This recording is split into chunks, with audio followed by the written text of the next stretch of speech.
bloqueio, a palavra, parte 2. Vamos ver aqui o que o Senhor proporcionou a você ter saído da sua casa, do seu conforto, da sua cama, do seu lazer, e se dispõe para cá. Então, temos que honrar essa fidelidade sua de estar aqui. Você não pode sair daqui vazio. Deus tem que te marcar com a palavra, para você dizer assim: olha, valeu a pena eu estar lá. Nossa, se eu não fosse. Não é assim? Se eu não fosse. Aí, ó. Então, esse é o prazer que Deus quer encontrar em corações que estão ouvindo essa palavra. Que tremenda, essa palavra é tremenda. E eu vou ouvi-la mais uma vez, 2, 3, 4, 5, porque ela fala de forma gloriosa na sua vida e na minha vida.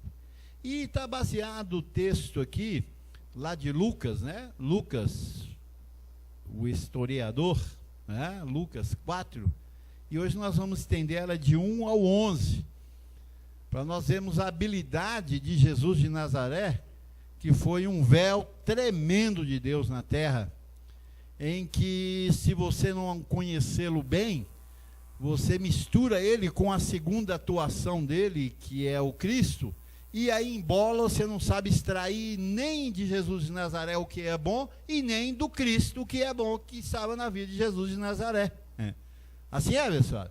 Então nós temos que aprender isso aí, porque você aprendendo esses ensinamentos, é certo que seus passos na terra são passos firmes, e as pessoas vão olhar para você e dizer: olha, você é firme, você é diferente. Você tem que encontrar essa fala sobre a tua vida e eu para a minha vida. As pessoas têm que nos ver diferenciadas nesse mundo, porque iguais tem um montão. E nós somos uma nova criação, assim é? Então nós não somos iguais. Nós não somos iguais, nós somos uma nova criação. Se alguém está em Cristo, nova criatura é. Então, se é nova, os velhos têm que diferenciar da nossa, ou da nossa dos velhos. As pessoas têm que ver algo diferente na sua vida, na minha vida. Mas confiança, não, pode confiar nele. Isso aí é gente boa. Eles vão falar de forma que você, esse aí é firme. Olha lá, olha como é que sorri. Você está sempre sorrindo, que maravilha, hein? Me ensina isso aí, que eu estou só chorando.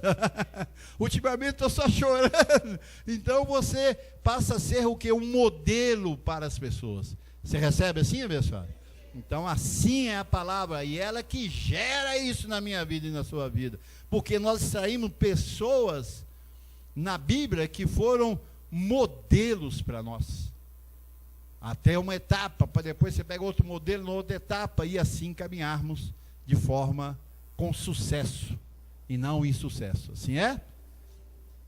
E nós estamos aqui falando, da tentação de Jesus de Nazaré, o início do seu ministério para a salvação dos judeus e a nós gentios, o nosso ingresso no reino de Deus. Sabe que o nosso corpo, ele foi adotado. Há uma adoção do nosso corpo no reino, porque antes, qual corpo que servia ao Senhor e era original de Deus? Qual que era? Os judeus, só os judeus. Nós gentios não tinha parte disso. Agora, com a posição de Jesus de Nazaré, nós gentios ganhamos pra caramba.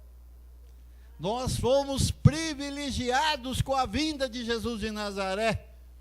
Por isso nós temos que entender bem os passos dele da terra, para você extrair o que ele realmente veio fazer aqui, por causa de nós, os gentios, que não tinha atuação de Deus na sua vida, não tínhamos. Só após Jesus na cruz que nós recebemos a adoção, Então aí a glória de Deus veio sobre nós, assim é, abençoado? Então, quando Jesus manifesta, e logo esse texto aí de Lucas 4, Foi logo no início do seu ministério, quando João Batista já estava batizando, né? Jesus não tinha tido nenhuma atuação dele. E foi Jesus levado lá a João Batista para ser batizado por ele. E quando recebeu o batismo, até João, que era primo de Jesus de Nazaré, quando Jesus de Nazaré chegou próximo a ele para ser batizado, ele diz: não, mestre, não, eu não vou te batizar, eu sei que tem que me batizar. Ele diz: não, que continue dessa forma, cumpre-se a palavra, batiza aí, cidadão. Porque começou ali algo assim maravilhoso. E você tem que ter esses detalhes, que é chamados detalhes cosméticos, né? Para você andar belo, original, sincero e com uma virtude tremenda. Então é necessário isso aí.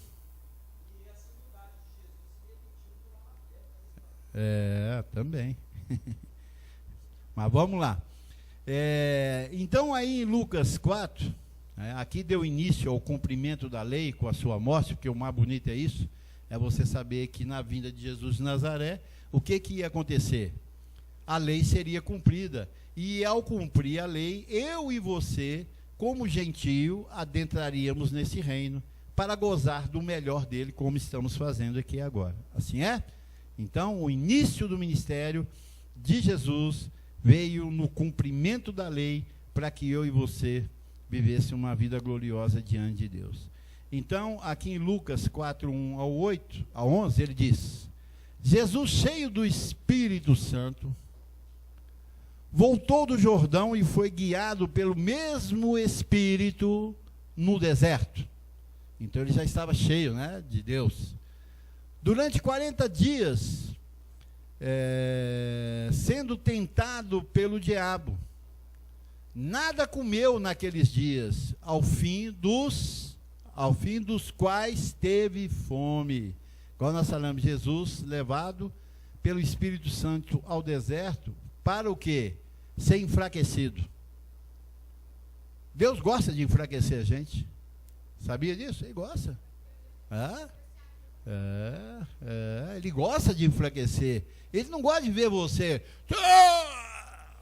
Isso aí, meu irmão, leva eu e você a gloriar a nós mesmos. Você entende? Deus só usa um vaso humilde,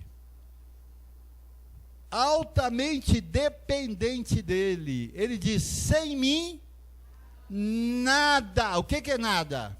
E você quer fazer mais alguma coisa aí? Nada podeis fazer. Quando você faz de ti, meu irmão, você vê que os resultados, eles são negativos. Eles não são resultados que vão levar a gente a uma vida gloriosa. Então, Deus enfraqueceu a Jesus de Nazaré. Por quê, meu irmão? Toda vez que Deus levanta um homem, um véu, para que seja o seu instrumento na terra, para definir uma época. Esses vasos são vasos que faz divisor de águas, eles são diferentes. Esses véus são bem diferentes, eles não são como qualquer um. Eles vêm mudar uma história, vêm mudar uma situação, traz uma nova dispensação. E aqui estava Jesus para mudar uma história. E que ia custar, ele ia mudar tanta história que custou o quê? A vida dele. Então são homens que não são colocados na terra simplesmente para viver, mas eles vieram para mudar, para transtornar o mundo. Certa feita não foi dito: olha, chegou um aí que transtorna o mundo. Que era quem? Paulo. Esse homem transtorna. Como nós vimos a atuação de Jesus Cristo, um homem também, esse cara transtorna, ele muda tudo, onde ele vai, o povo vai atrás deles e glorifica e diz que é abençoado, completos, perfeitos, transtorna, muda situações, e as mentes são mudadas, abençoadas. Então esses homens têm uma força diferenciada dos demais. Mas com isso também são o quê? Tratados também diferenciados dos demais. São tratados diferenciados. Eu coloquei aqui instrumentos na terra para definir uma época, etapa, dispensação. Ele passa esses homens pelo fogo. Sabe para quê?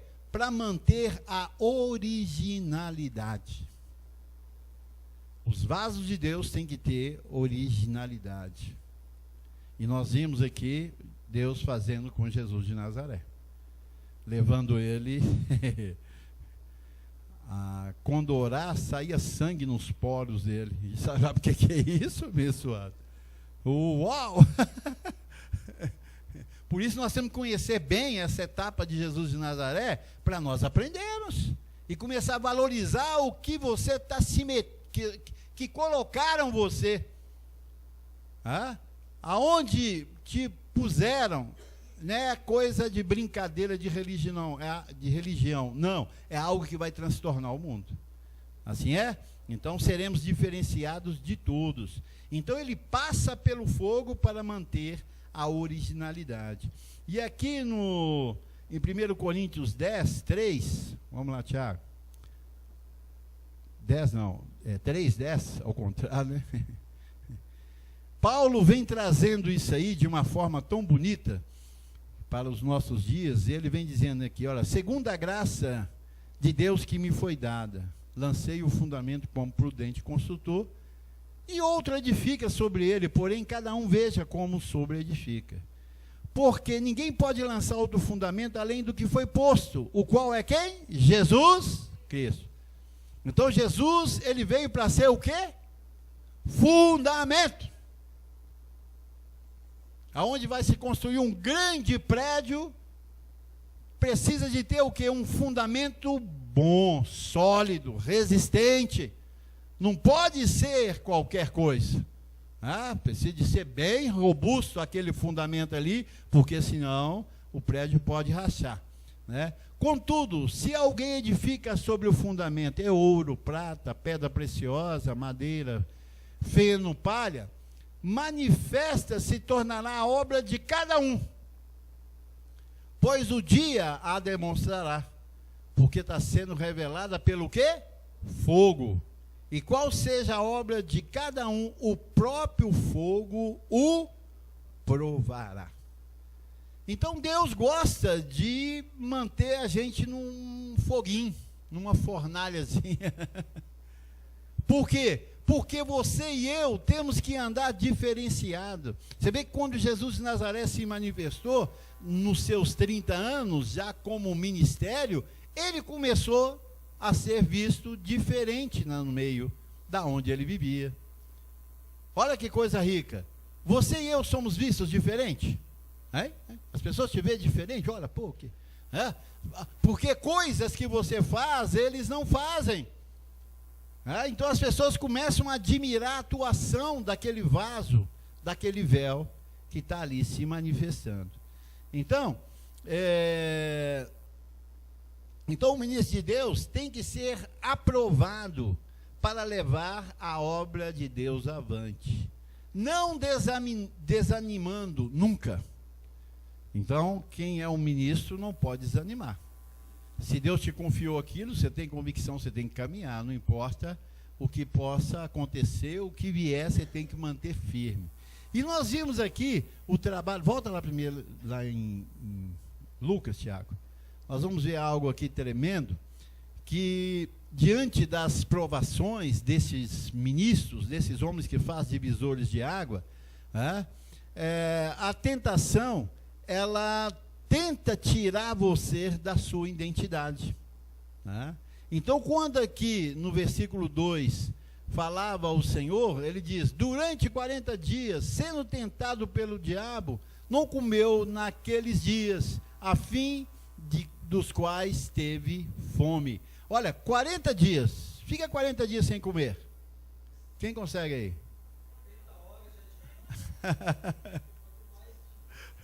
Ô, gente, foi uma provação de fogo.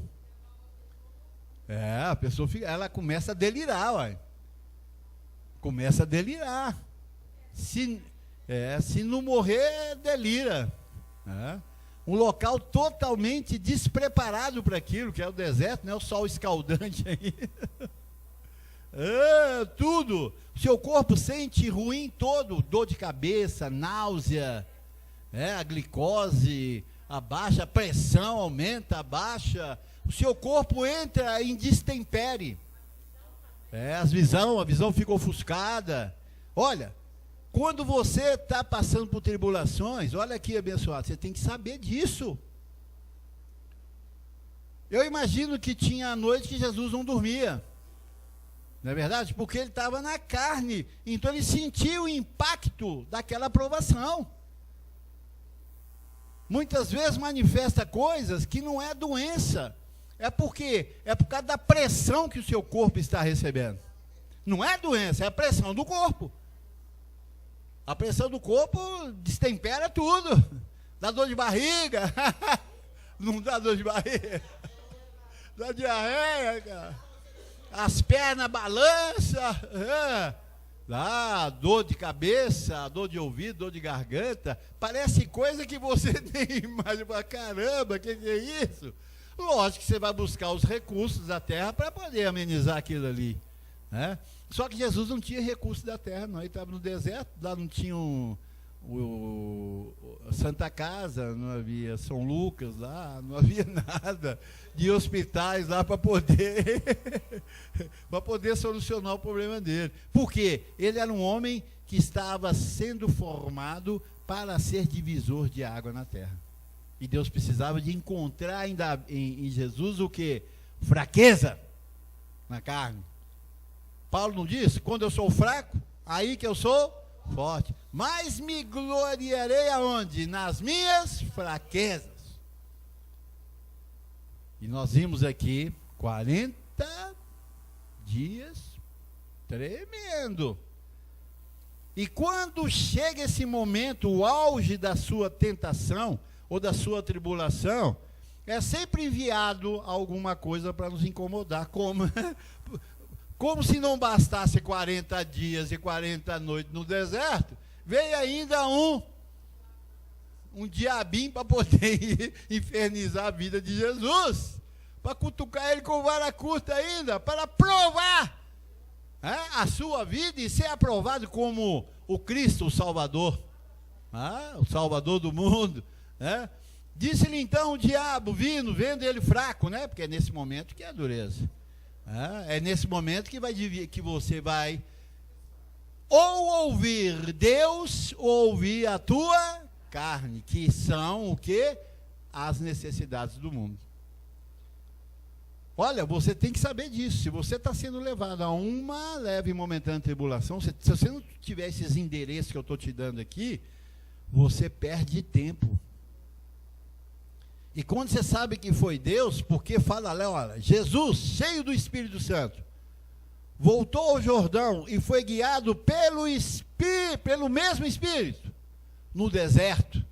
Então Jesus não foi para uma tribulação que ele procurou, ele foi levado. Você pode ser levado por uma tribulação porque você está cheio do Espírito. Então você tem que saber que é Deus que te conduziu naquilo. Se ele te conduziu, tem o quê? Diga, um propósito. E ninguém pode roubar aquilo de você, meu irmão. E veio de Jesus de Nazaré alguém para roubá-lo do direito que ele tinha de ser provado pelo Pai. E veio o diabo com a proposta. Se és filho de Deus, olha, é essa aqui que é a foto, nós falamos semana passada. É tentar mover você de uma posição que Deus te deu, que é a de filho de Deus. Diga, eu sou filho. E eles vão chegar e dizer, será que você é filho de Deus? Olha o que você está passando. Quando os de fora fala ou não fala, o de dentro fala. Que é a sua carne. Aí, como é que você está vivendo, rapaz? Olha, igual nós falamos, olha como é que você está vivendo. A carne começa a querer tirar de você o quê? A sua verdadeira.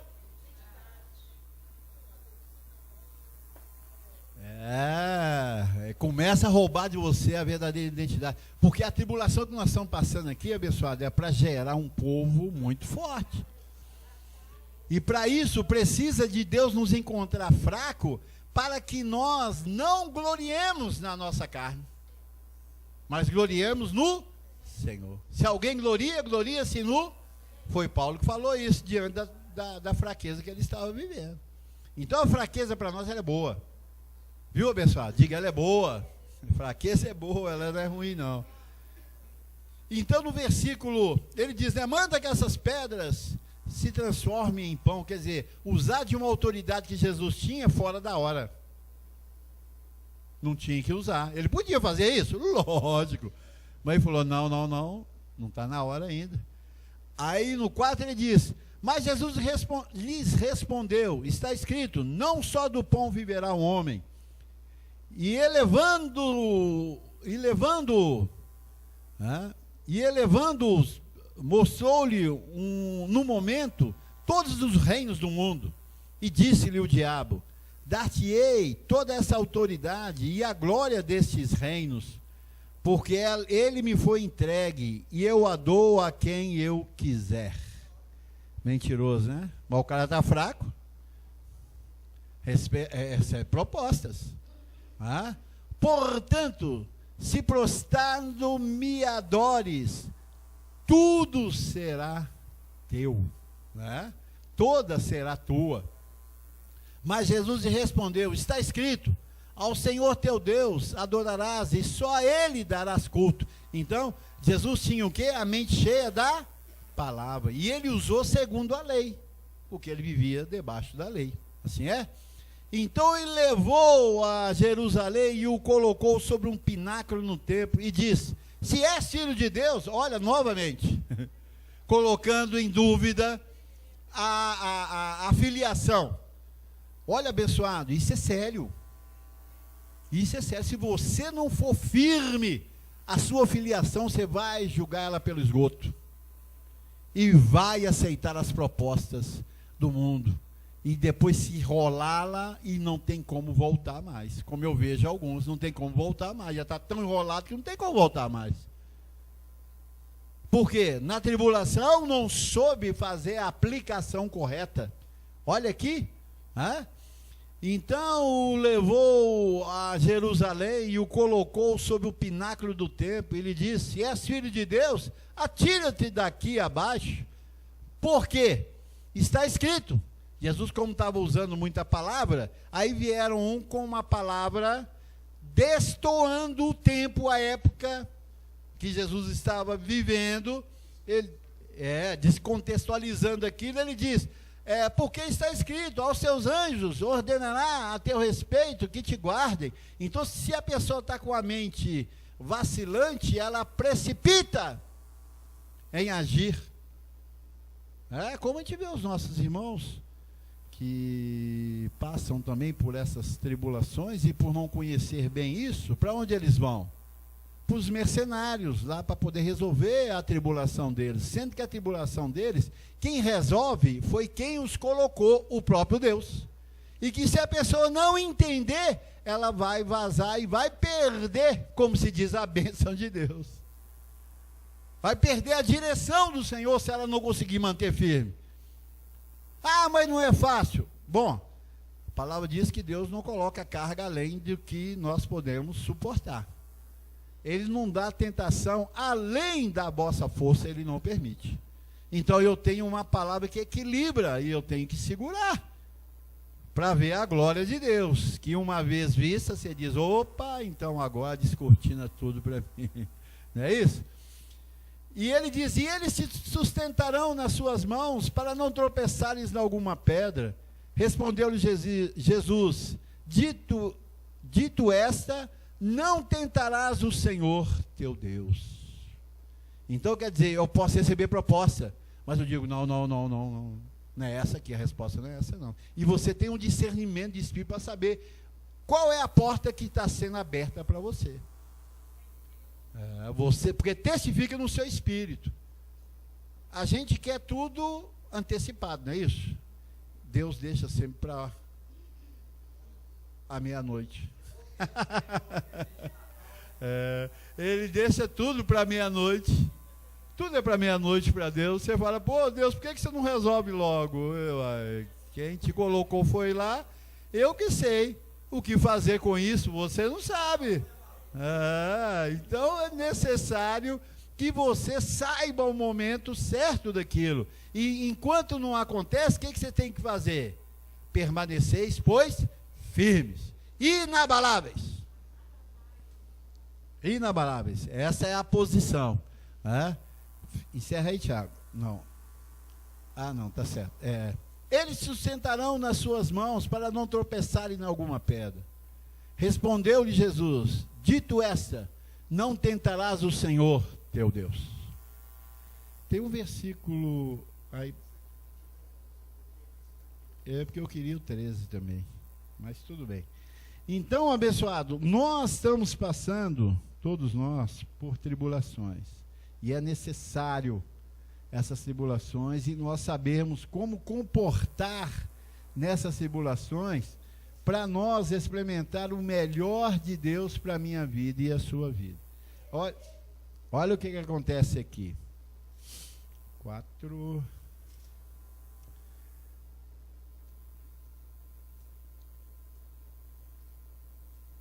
12, então ele respondeu. Respondeu Jesus: dito esta, não tentarás o Senhor teu Deus.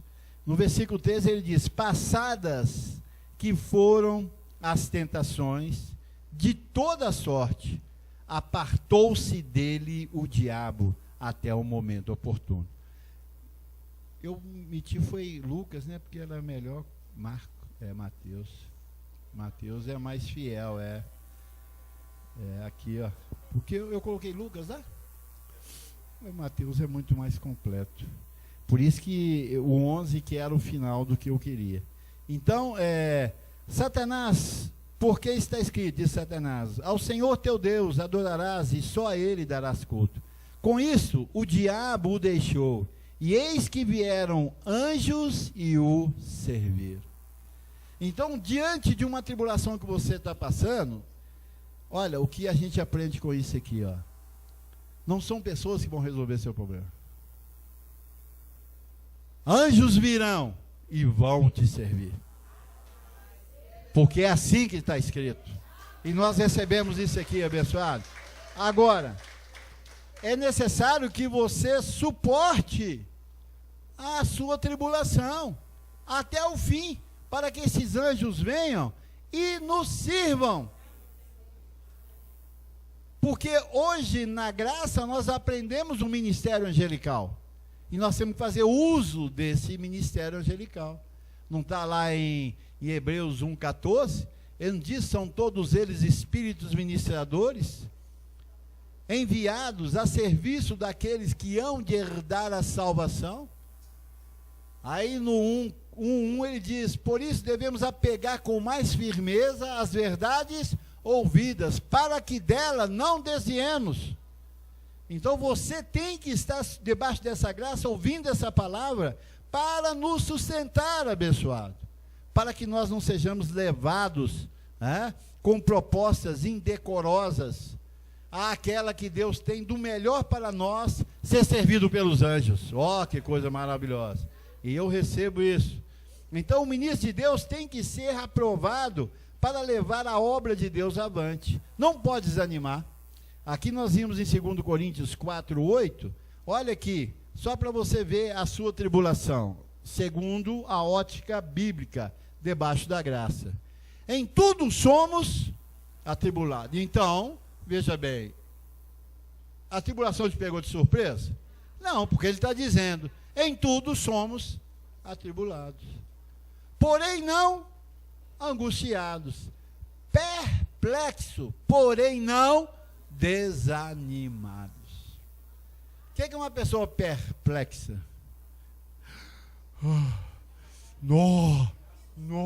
Assustado, caramba, que é isso, Deus? Vontade de sair correndo, não é assim?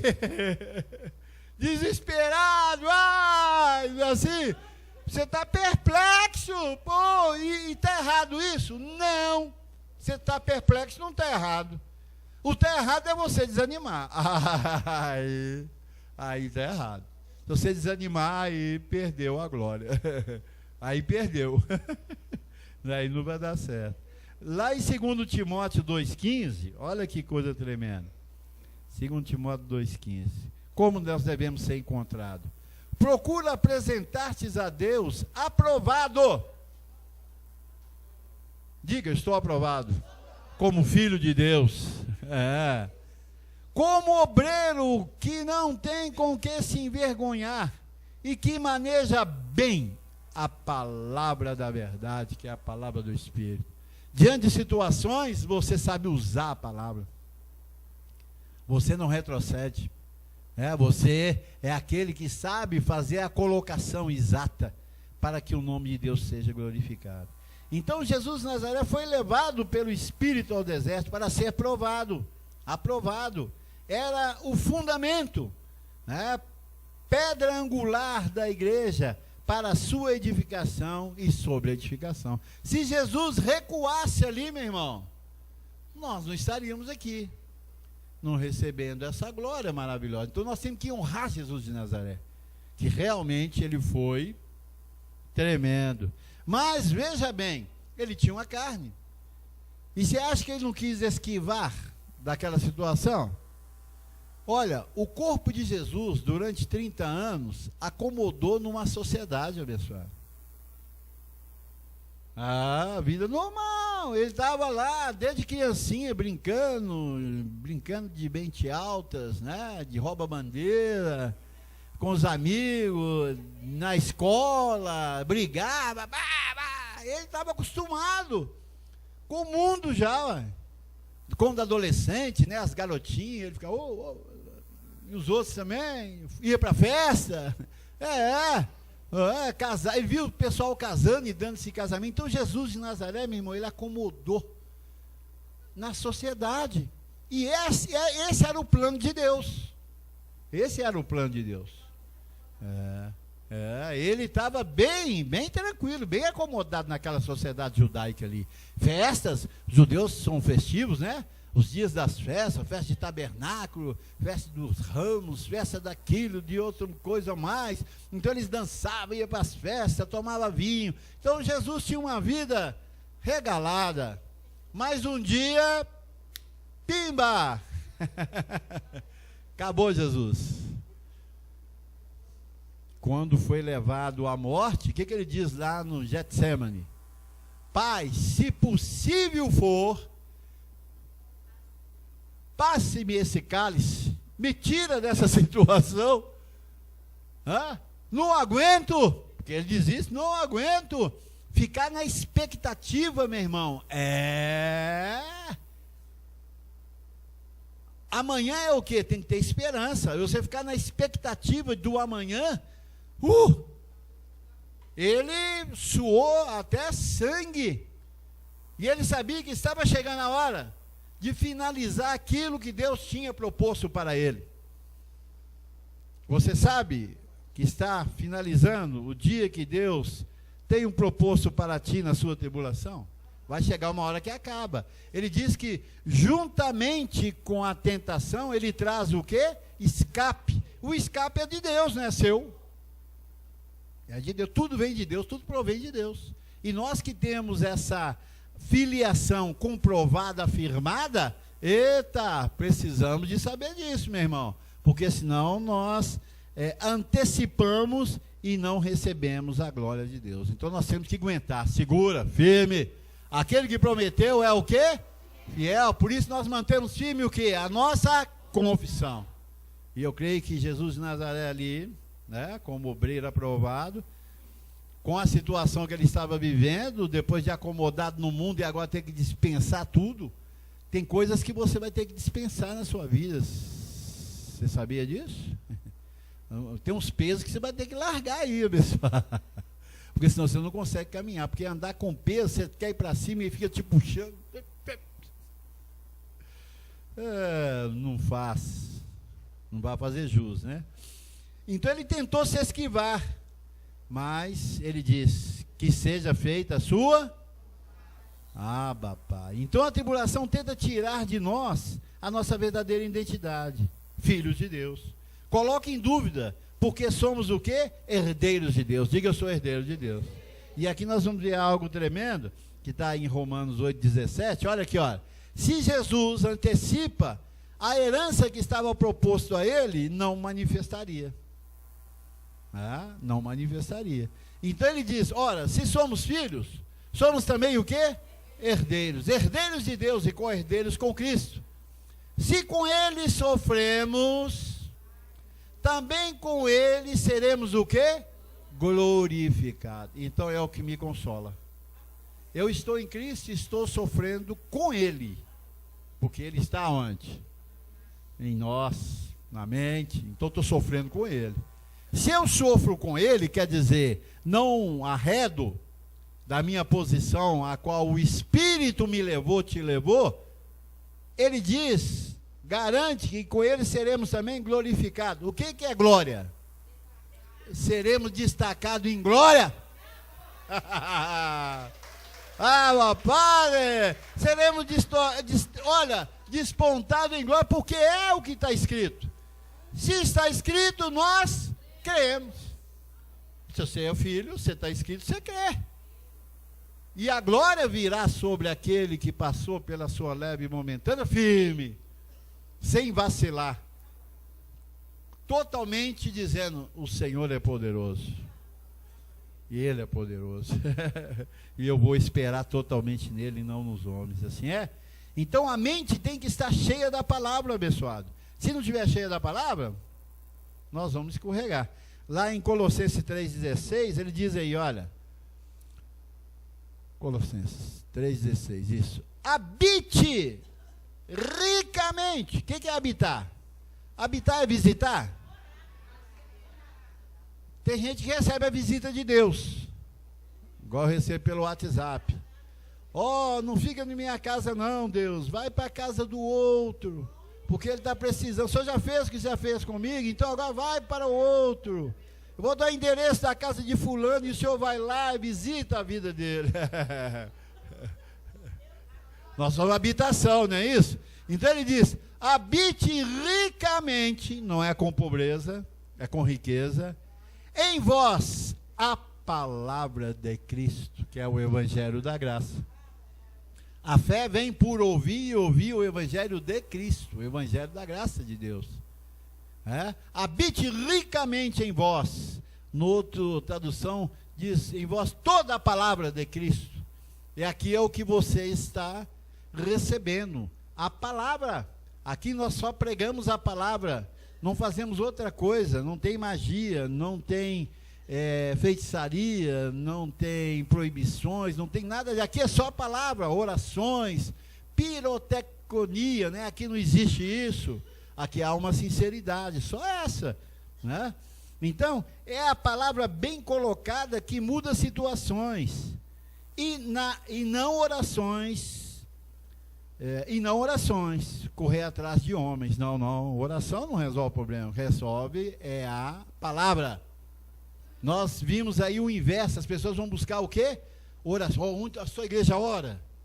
Eu disse para os abençoados o seguinte, eu estava no mecânico, e ele, apresentado para meu filho, foi resolver o negócio do meu carro lá, e eu, fui com ele lá no alinhamento, para arrumar o carro, e ele não sabia quem eu era. E aí, conversando, ele começou a falar de evangelho, eu falei, eu sou evangélico também. Você é? Eu falei, eu sou pastor. Então, vou lá na minha oficina, você vai fazer uma oração para prosperar a minha oficina. Eu falei com ele, você está enganado, eu não sou pajé não, eu sou pastor.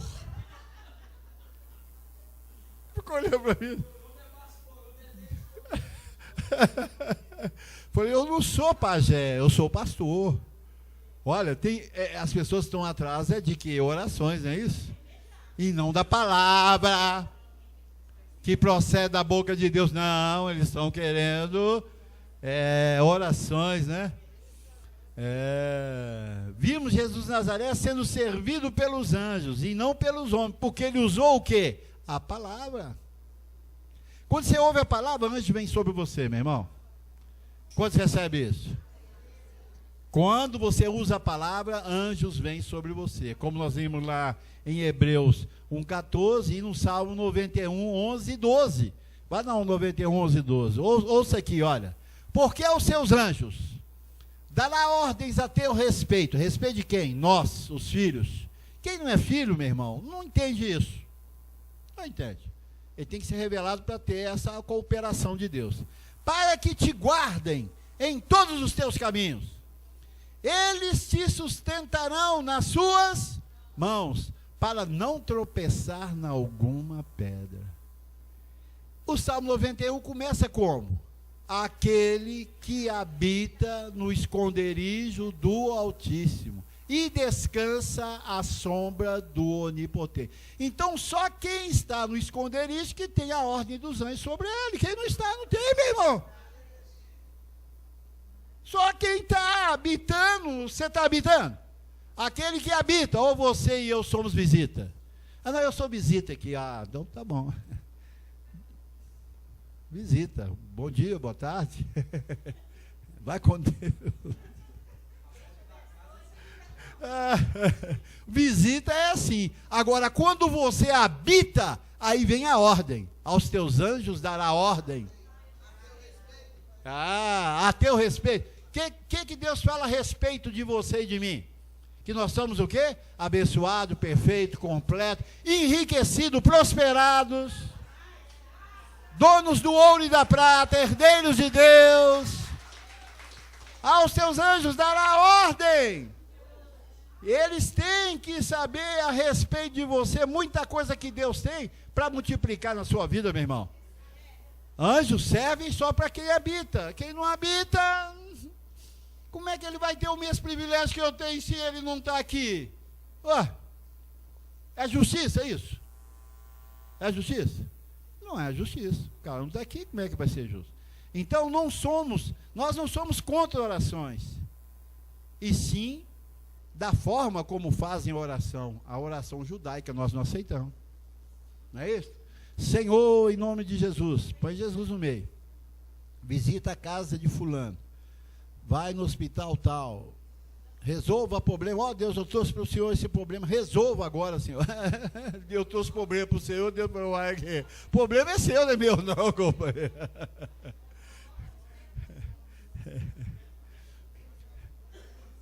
Mas nós somos de orações, mas não de oração judaica. Nós somos de confissão da palavra. Porque Paulo diz lá em 1 Tessalonicenses 5,17, olha o que ele fala aqui, olha. Orai sem cessar. E nós somos discípulos de Paulo. Não somos? Somos. E nós obedecemos as 14 epístolas de Paulo na íntegra. E ele diz orai sem cessar. Só que a oração de Paulo não é a oração judaica mais. Porque ele converteu ao cristianismo. Ele não está debaixo da lei, está debaixo da graça. Então o que ele faz? Lá em Hebreus 4,14, para nós encerrarmos aqui, ó. Tendo, pois, Jesus, o Filho de Deus, como grande sumo sacerdote, que penetrou aos céus. Olha a visão de Paulo agora. Ele não tem Jesus de Nazaré. Ele tem, pois, Jesus, o Filho de Deus, como grande sumo sacerdote, que penetrou aos céus. Aonde ele foi no terceiro céu, e ali ele recebeu o quê? Palavras. Ele diz, conservemos firme a nossa confissão. Então, a nossa confissão é o quê? Sou abençoado, perfeito, no novo pacto. Essa é a nossa oração. Hoje é o melhor dia da minha vida, recebo anjos trabalhando a meu favor, nos meus negócios, na minha família, constante. Minha família, meus filhos, né? Todos colocam. Eu coloco todos nas minhas confissões. Agora, se ele vai atuar, aí... se eles vão atuar, eles vão ser de outra forma. Agora eu falei para a semana passada para os irmãos, eu vou falar com meu filho, meu filho, o anjo está a seu favor. Ele habita no esconderijo do Altíssimo? Ele está diante do trono da graça? Ele confessa, ele faz o que nós fazemos. Meu irmão, Eu faço o seguinte, igual eu falei, tem que habitar. Se ele não habita, eu faço a minha confissão, dizendo, anjos, guarda-os. Agora, se o anjo vai guardar, é uma coisa, se ele vai guardar é outra. Agora, aquele que habita no esconderijo, aquele que está debaixo da graça, o anjo tem o compromisso de te guardar, abençoado. Mesmo você fazendo errado, ele vai te guardar. Porque você tem um compromisso, e os que não têm compromisso, fica na misericórdia. Fica a misericórdia. Deus assiste na misericórdia também. Não é isso? Então, as orações trazidas pelo sistema banaliza Deus e a palavra, e a nós, os homens. São invenções, fábulas, repetições vãs, dão ordem a Deus, usando o nome de Jesus, tornam infantil, usa criancinha como saudações. Você já viu que as criancinhas que eles mandam pelo WhatsApp, fazendo uma oração? Que Jesus te abençoe, que a carinha de doente ali ora!